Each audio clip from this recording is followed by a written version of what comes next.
right, good afternoon. Hello, great to be here. My name is Harold Riemer, for those of you who are watching or maybe listening, and I'm the Dean of Kinesiology and Health Studies at the University of Regina, and I have the pleasure to be speaking this afternoon with Dr. Katharine Smart. Hi, Katharine. Hello, great to be with you. Yeah, I'm glad you found your way to Regina. And so I thought it'd be a nice opportunity just to chat with you a little bit more informally before the evening event tonight. Katharine is giving a lecture tonight, Tommy Douglas lecture over at Dark Hall. And so I'm looking forward to that. And we've been preparing for this for a few months now. So I'm looking forward to that. So one of the interesting things I found out about Katharine is that she's originally from Saskatchewan, which makes it really interesting. I didn't know that actually when we chose you. Okay. It was a fortunate byproduct of the choice. And so I'd like to have you talk a little bit about your connection to the province. Where is that from? And how did that all work out? Yeah, so I'm born and raised in Swift Current. Like in the actual town? In the actual town Okay. of Swift Current, also known as Speedy Creek for our listeners. Born there, grew up there, lived there my whole life until I graduated from grade 12, Swift Current Comprehensive High School. It was, a wonderful place to grow up. And I think I maybe didn't entirely appreciate that until I left. I think Yes. often in life you reflect back on your journey to sort of your origins. And I think I had a very idyllic childhood. And Swift Current's a very beautiful town. It's near to the Saskatchewan Landing. It's got a real sense of community. I went to school with the same people from kindergarten that I graduated with. Had wonderful teachers, lots of wonderful experiences. So it was a really neat place to grow up. I lived a block from school. I could walk everywhere, ride my bike around town. Yeah, my mom was a teacher. My dad was a small business owner. Okay. It was a really great place to launch from. Wow. It is a nice school. The comp is really a nice school. Yeah. And maybe I shouldn't tell the secrets out of school, but two of my children actually attended high school in Swift, even though we lived here. Okay. So they lived in the community in the wintertime. Yeah. And my daughter ended up actually graduating from there because she way. wanted to graduate with all her friends. Oh, And neat. so, it's become a very dear and place to our family. Actually, we have lots of good friends there still, actually. Well, and the current principal is actually someone I graduated with, so Oh, that's really? kind of cool too. There you go. All right. So tell me a little bit about your undergraduate experience, because before you can go into medicine, you have to be an undergrad somewhere. Yes. Well, I had this interesting problem when I was in grade 12, and that's probably still a problem I have now, that I liked everything. So I applied to some universities, I applied to science, and some I applied to arts because I couldn't really make up my mind. And at that point, I didn't really necessarily know what I wanted to do. I just was interested in lots of things. So I actually ended up going to the University of British Columbia in Vancouver. And the reason I went there is I got a really good entrance scholarship. So it was going to basically fund my first degree. So I thought, well, that seems like a good reason to go somewhere. Nice. And I had happened to apply to arts there. So I ended up doing my undergrad in political science, which is a little bit of an atypical path to medicine. I think, like many undergrad students, I went through a lot of different things I was interested in, right? So I was in political science, I thought about journalism, I thought about switching into business, I thought about law.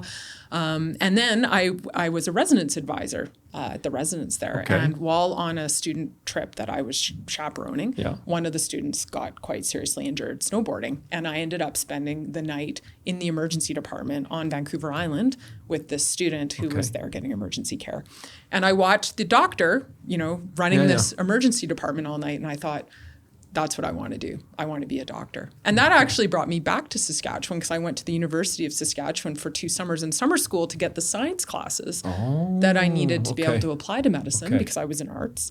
And in my final year of my undergraduate degree, I was in everything from a 5th year seminar in international ethics as part of my honors degree in political science to first year physics with people who were 18 years old. So that was my undergrad journey. So you didn't,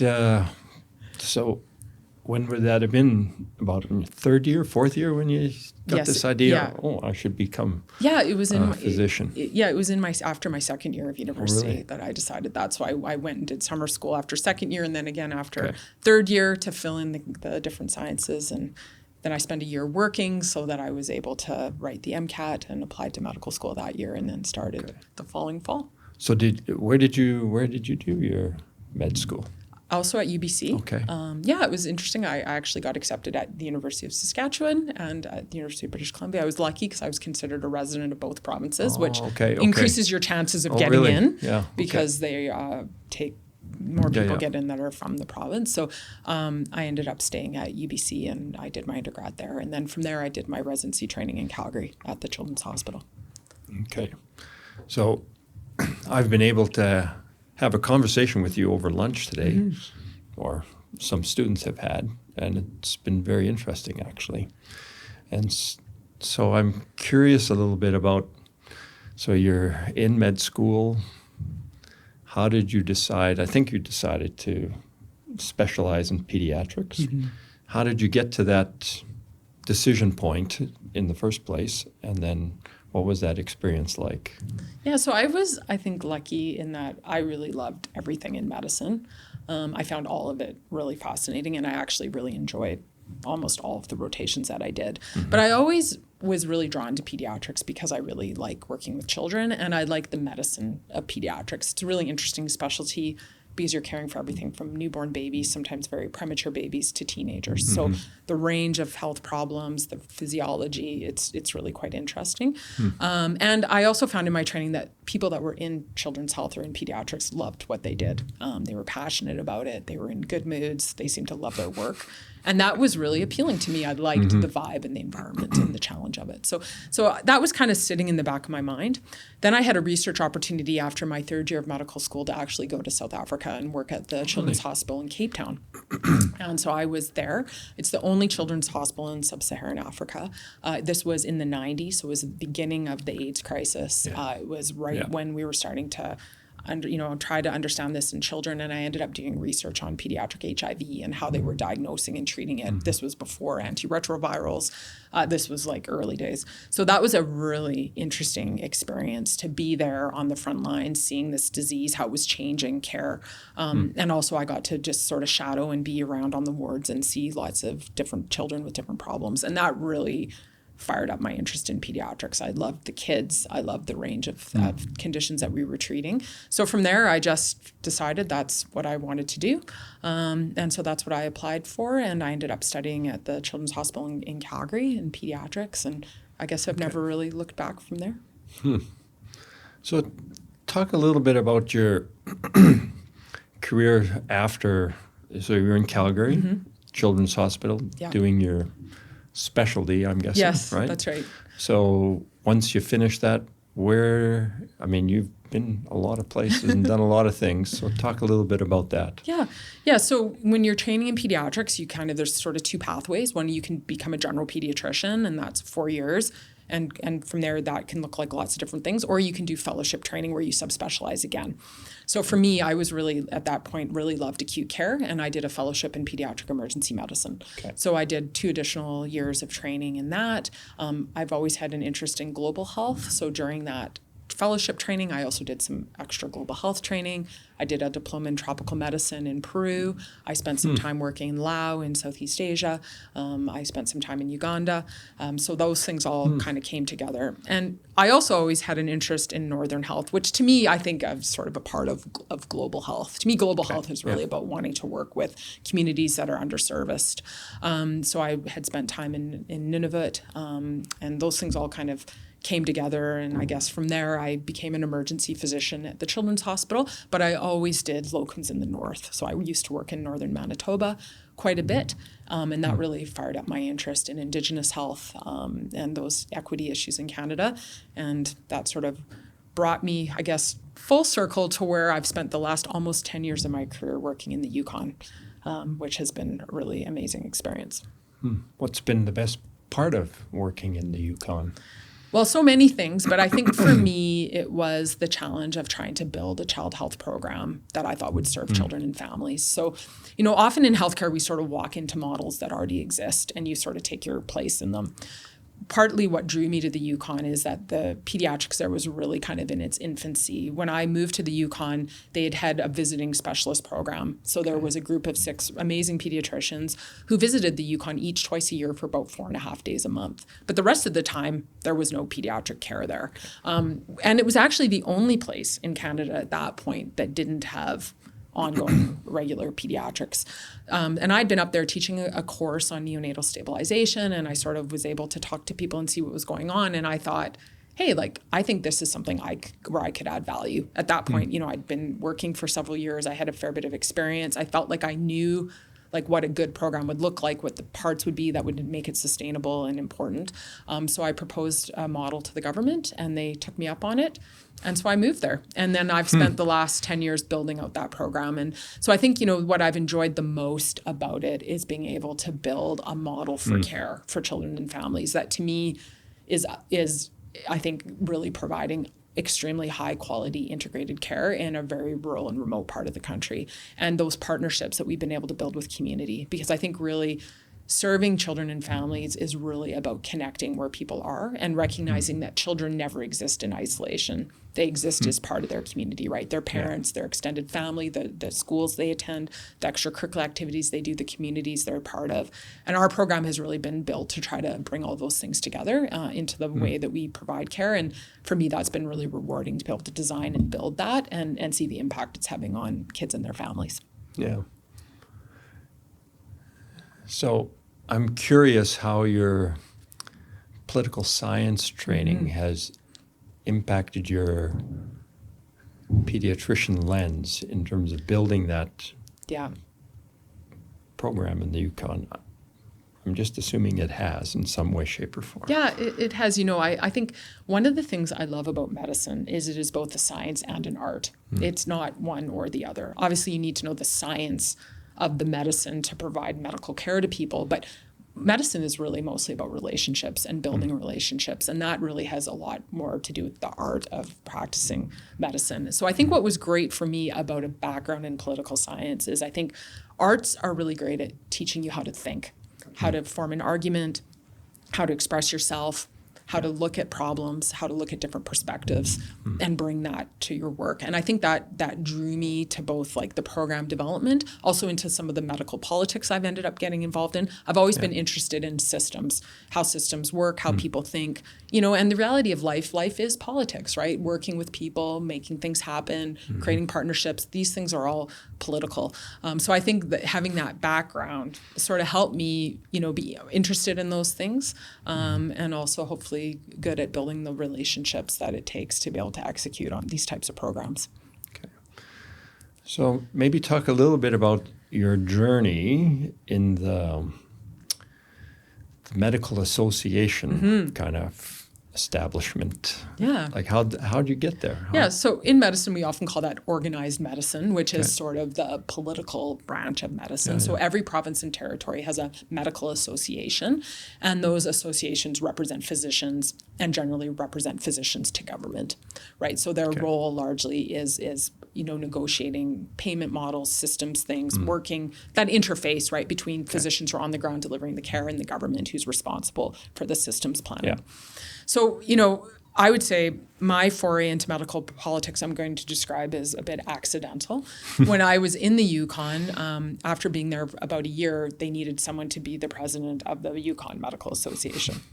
This I would call a voluntold type position, where, competition perhaps low for that particular role. Not everyone's chomping at the bit, right, to want to do that. So it was sort of a role that every 2 years there's someone else that your community kind of voluntold you into being. So that has what happened. Yeah, exactly. So that's kind of what happened to me, right? People are like, oh, this Katharine Smart, she seems outspoken. We should get her to be the YMA president. So my colleagues sort of said hey, we think you'd be good at this. You should do that. So I was like, okay, that. I actually think that does interest me because I am interested in in systems and how things go together. And again, that idea of working with government to improve the healthcare system mattered to me. And I think, the longer you do something, like I've always loved patient care, I still love patient care, but there's like only so much you can kind of affect at the coalface of one-on-one care, right? You can have a bigger impact on more people when you're thinking about systems level problems and working at the system on that level. So that interested me. So I ended up going into that position. Then, in terms of the Canadian Medical Association, so how that works is the presidency of that rotates around the country. So each year it's a different province or territory that gets to elect the president. That way it keeps it sort of geographically fair. Yeah. As you can imagine, otherwise everyone would always be from Ontario because that's where everybody lives. Of course. So in interest of trying to, represent physicians as a group, the presidency rotates. So the Yukon was next up to have the CMA president. Okay. So again, people sort of said, hey, Katharine, you should go for that. And I was like, oh, okay. Like, honestly, I don't think it's something I would have even considered had I not been in the Yukon. Like, I just don't think it would have really been on my radar, to be honest. So there was 3 of us that ran in the election for that role, and I ended up being elected. Like 3 people from the Yukon? From the Yukon, yep. So there was 3 of us. I won the election, and I got the phone call in February of 2020. You've been elected CMA president. And then March of 2020, suddenly we were in a global pandemic. Yeah. So the first year of the pandemic, because the CMA presidency is a 3-year commitment. You're president-elect, president, past president. Oh, I see. Okay. So you find out almost a year before you're actually in the role. So for the first year of pandemic, I was the president of the Yukon Medical Association. So we were, pivoting the territory to virtual care. We were working with government to, how are we going to manage the planning, all these things. So that was really interesting. And then I moved into my role with the CMA, and then I was the president the second year of the pandemic, right when things really started, I think, to get more complicated. And that social cohesion that I think we sort of experienced when we were all banding together year one was sort of starting to fall apart a bit. Fray. Yeah, exactly. So, what was interesting about that is, when I chose to go into medical politics, obviously I had no idea there was going to be a global pandemic, and the role ended up being completely different because of that. So it was really ended up being like probably a once in a lifetime experience. And I just landed in it totally by chance right then. Yeah. So that's what happened. So what would, reflecting back now on that experience, I mean, I think a lot of people do that. I mean, I've certainly done that, reflecting back on, what we did here and how we transitioned and decisions we made and all that kind of thing. What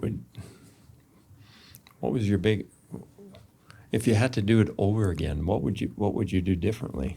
Oh, that's a great question. My role as president of the Medical Association was really to be the spokesperson for the medical profession. That's the role of the CMA. They represent the physician voice nationally. So we represent that in work with government. We also work with all the provincial and territorial medical associations. And then obviously we also, work with physicians to try to hear about what are their priorities. So I really felt like my job in that time was to try to be the voice of physicians. And probably the part of it that was unique was just how thrust into the media we were. Because, at that point in time, I was on TV almost every day because people wanted to talk to us because they wanted to know what we thought about the pandemic. So that was different. So, I think, what would I do differently? In that role, I was really like a spokesperson. We don't have a lot of like hands-on in terms of the decision making, right? We weren't part of making public health decisions or deciding on public health protections. That wasn't really our role. We were more there translating it. I think probably the piece that none of us fully anticipated was how the pandemic would really set on fire the misinformation movement in science and how dramatic that got. So I think if I was to do anything differently, it might be being a little bit more tuned in to what that moment in time was going to do around mis and disinformation and how we were communicating with the public and how that was maybe pulling people in or pushing people out when it comes to how people were interacting with that information. And I think that was a challenge of that time, right? As we were forced to come up with, people on the fly doing their best to come up with these public health protections, a lot of people felt ostracized and pushed aside by that.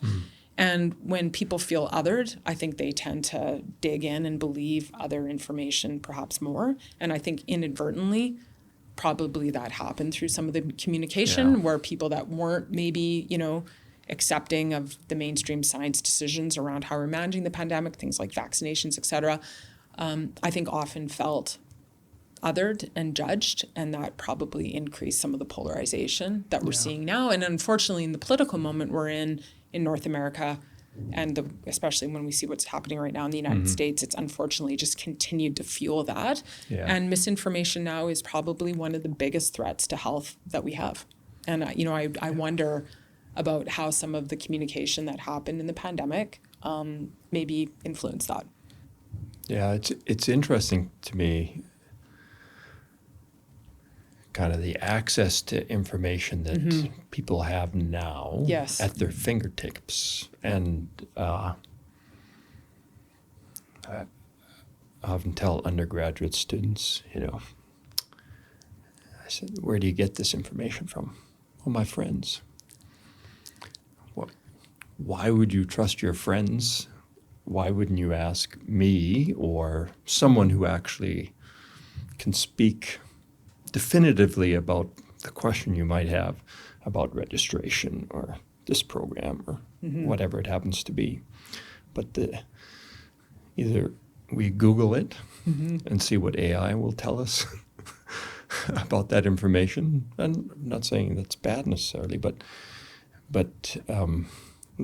there's my perspective, my sense is that we rely less on what we would have traditionally considered experts in the area, and rely on anybody who has put the title on themselves and has a great YouTube channel of some kind, whatever it happens to be. Like it's amazing, actually. Yeah. And I'm wondering how that may have impacted kind of your practice of medicine, both in the Yukon and in the Okanagan. Yeah. No, it's really interesting. Like you said, we really are in this era where almost there's like this death of expertise, right? People are skeptical of experts. And I think it's challenging because we also now have people in leadership roles who are directly anti-science, right? And this part of the phenomenon, I think, is new. Right? Like seeing people elevated to leadership of scientific organizations who themselves are anti-science. Like this is not maybe something we've had in the past. And this sense that people, it's amazing in a lot of ways being able to democratize information because people have more access, they can be more informed, they can ask better questions, and those things are good. But of course, the flip side of it is often the information lacks context. And people don't always have the depth of knowledge to interpret the information that's coming to them. And I think that's where we really see the challenge in medicine is people go down these rabbit holes on things like ChatGPT, which are designed to reinforce, right? Any of us who use ChatGPT, I use it all the time. I think there's lots of amazing things about AI, but it's designed to validate you, right? It always comes back validating you, validating what you think. So if you have anxiety about your medical problem and you start putting it into ChatGPT, it is going to validate your perception of things. And what I see happening there is people sometimes will fixate on small details that are actually not relevant. But then the AI is feeding their anxiety, and you can't reassure them as the physician because they believe what they've seen there. And they believe then that their perception is that you're withholding something from them, you're not doing all the things, or they'll come wanting things that actually aren't indicated in their situation, and they have this sense that you're withholding from them. And I think that in our current environment, where there is a lot of scarcity in healthcare, wait times for things, I think understandably patients feel a little bit like they have to be on the offensive to get their needs met, right? Because they're fearful. So when they come with information that is suggesting you do more things, more tests, more investigations, and you're trying to say, actually, that's not really what you need, they have this sense of skepticism. Like, is that true? Or is it just that the system can't provide that for me? And really, that's what I should have. So it at times creates like tension or conflict in the relationship. And that's challenging because really most of medicine is about the rapport and the relationship you have with your patients. And I think information can be good, but it can also create a lot of unnecessary tension because people don't really necessarily have the depth of understanding to interpret it. And that's where it can sometimes get challenging. Yeah.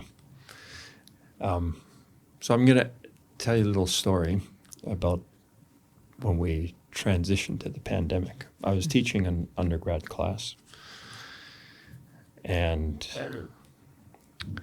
we had to move online. And I remember thinking to myself, I said, wow, this is fantastic. Like, I can do all these things. I was using my iPad, and I was writing on it while I was talking and recording myself giving this lecture. And I thought, wow, this is going to revolutionize kind of undergraduate education. And I would characterize myself as an early adopter of technology. And so,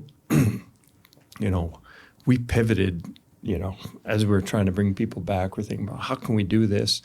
How can we, manage this in some way, shape, or form? And so we created these, what I refer to as hybrid classes. So you could have a group of students available, paying attention online, paying attention. Yes. I'm not sure that's the case, and then students who were in person if they felt comfortable and so on, or we had to spread out. Anyway, I was thinking, wow, lots of exciting things, and I have come almost full circle, thinking that's a stupid way of actually learning and teaching. And I don't know if there are things that you would have experienced. Maybe your experience is different, and all the technology we added is fantastic. It's revolutionized things. But I'm curious about your perspective on that. Yeah.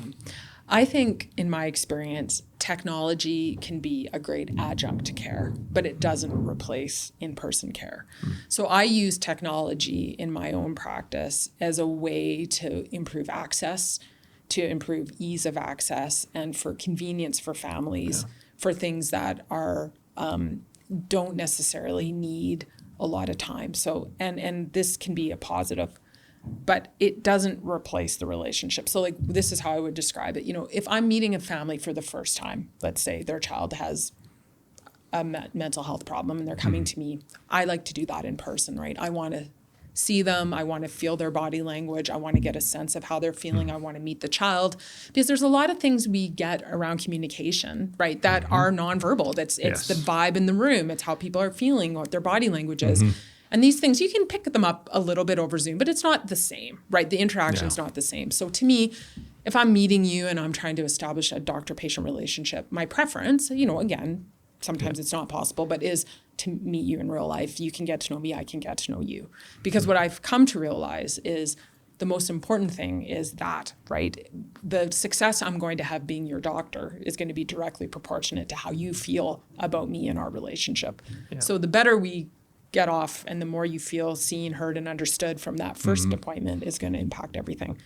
But that's then after that is where I sometimes find technology can be really beneficial. So an example might be your child has ADHD. We're going to start a medication for that. Well, for me to really give you great care, I actually want to check in with you pretty regularly about that medication, because I want to adjust it, titrate it for your child as quickly and as accurately as possible. So if I can talk to you every, 3 or 4 weeks, I can do that for you much faster. But those interactions, I might really only need a few minutes of your time, right? How's it going? Are we going to keep doing that? Are we going to change? Well, I don't need to make you miss work. I don't need to make you come sit down in my office. I don't need half an hour. I need 5 minutes. So a phone call, in that case, actually, people like that, right? It's better for the family. It's quick and easy. Doesn't disrupt their life. They like the more frequent appointments. I'm not having to take up my in-person time to do these quick check-ins. So that's where, to me, that part can be helpful.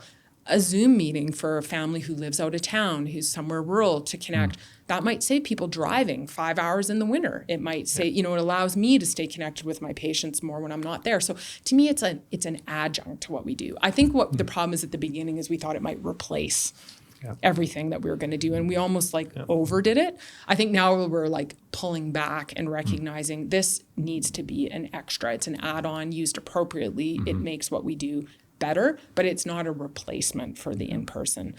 So for me, I feel like technology at this point is a really nice augment to what I do, but it certainly doesn't replace the in-person aspect of the job. And I would also say that's also what makes my job really fun, right? I love people. I love connecting with people. And when that is removed, a lot of that joy that you experience in your work kind of goes with it. So I think finding that mix together is important. And I imagine it's the same with teaching, right? A lot of the joy is the relationships you make with your students. Yeah. We're relational as human beings. I think we are as humans. We're social creatures. Absolutely. And that's an important dynamic. Yeah.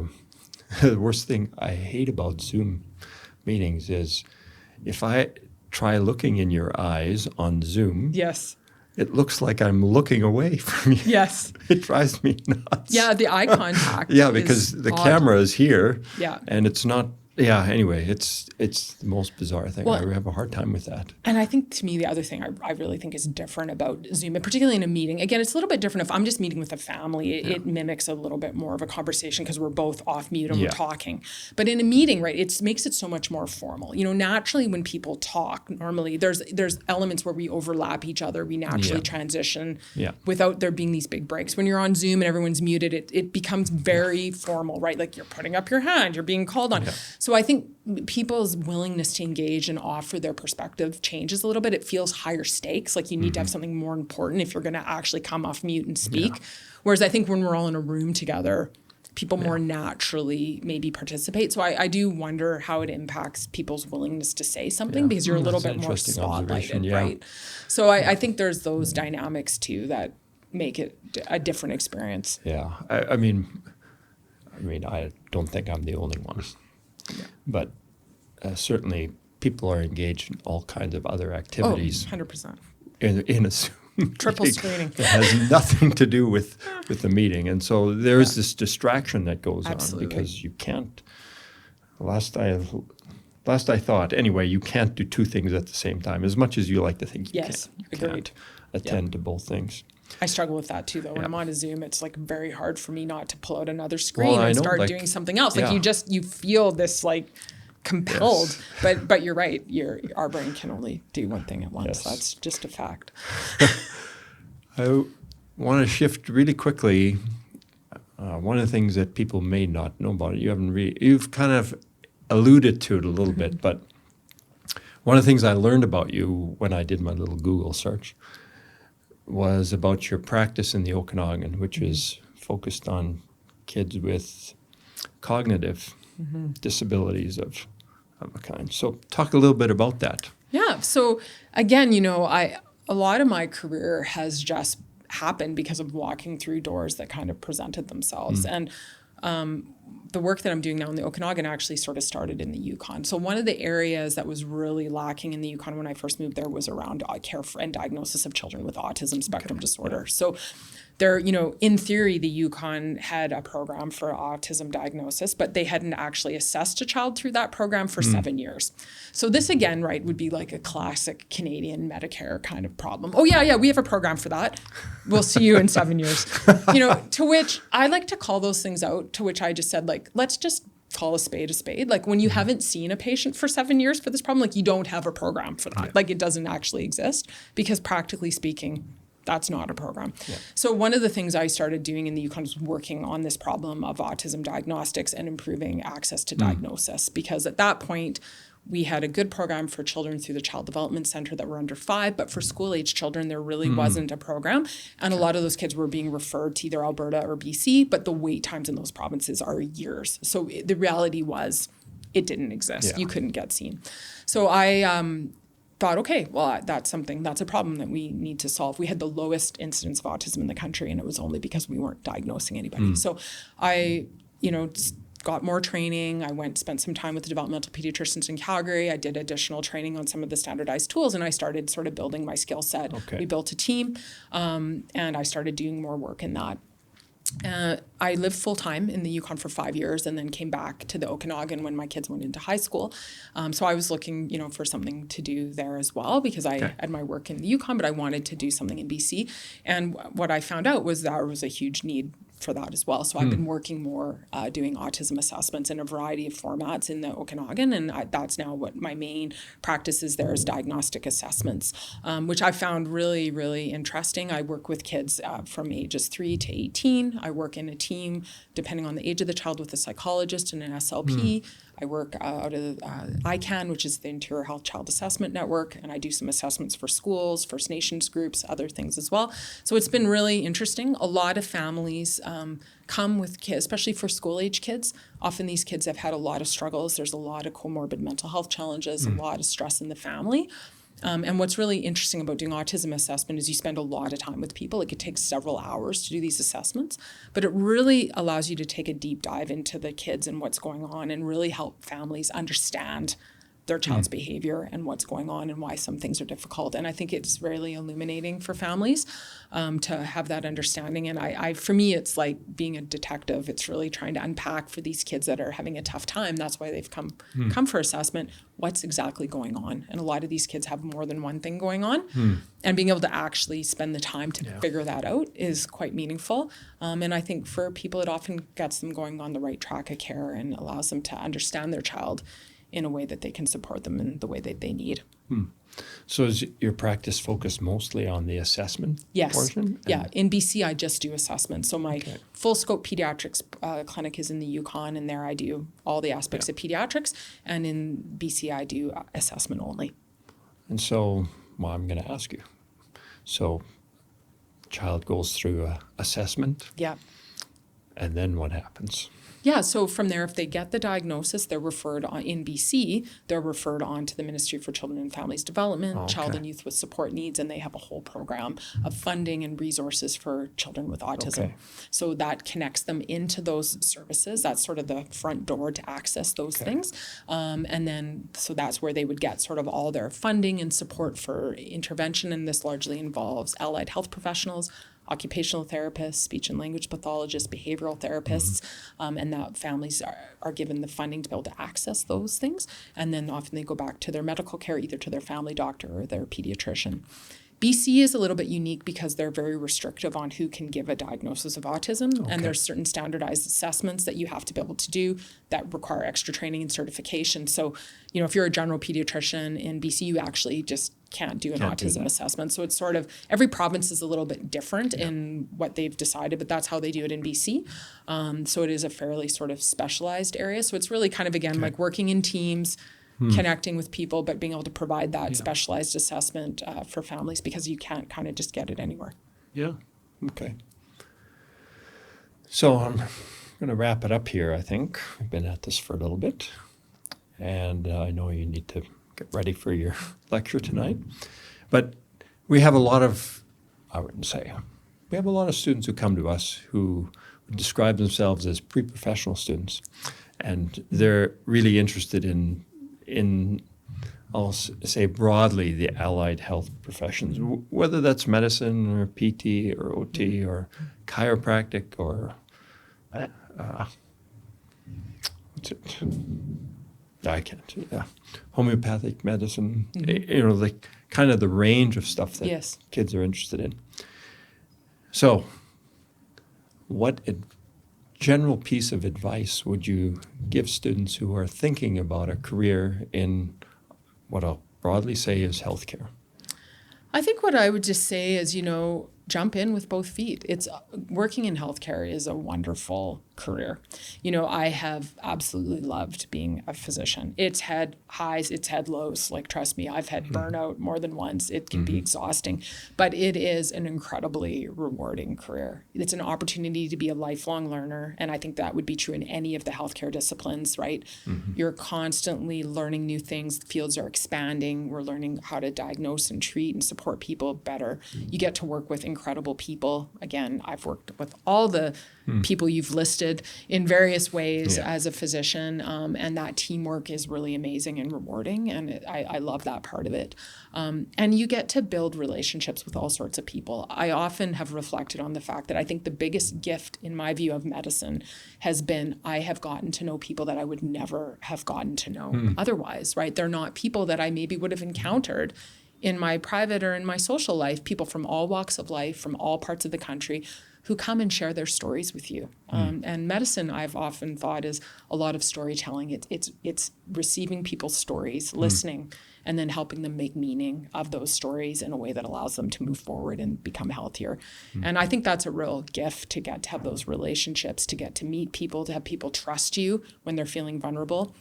And anybody working in healthcare is going to have those opportunities to build those relationships. So I think my advice would be just be like, yeah, do it. Jump in, find the area that lights a fire under you, the area where you think you can make a difference, and really, seek that purpose and find like-minded people, and you're going to have a wonderful and rewarding career. Well, thank you very much, Katharine. Thank you. I've had a good time having this conversation with you, and I'm glad you came to Regina. Well, thank you for having me. I'm excited looking to be here. forward to hearing your lecture this evening and the conversation that follows. So thanks again. Thank Very you, much Harold. appreciated. It's been great.